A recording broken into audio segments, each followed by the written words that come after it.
obrigado São Paulo, obrigado povos originários, obrigado Pachamama, obrigado Mãe Terra.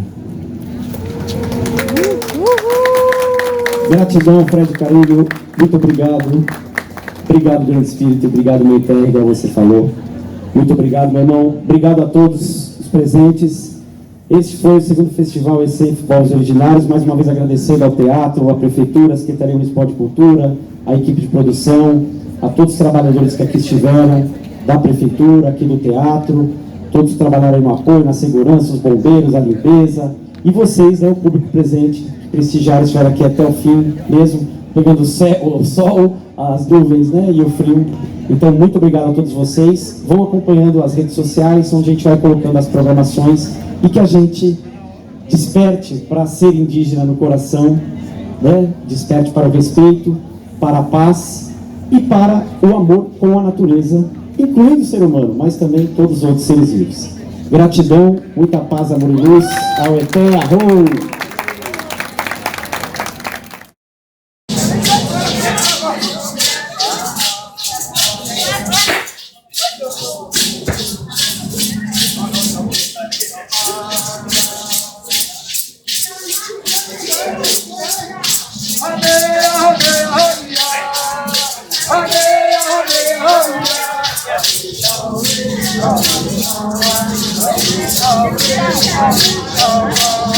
Vai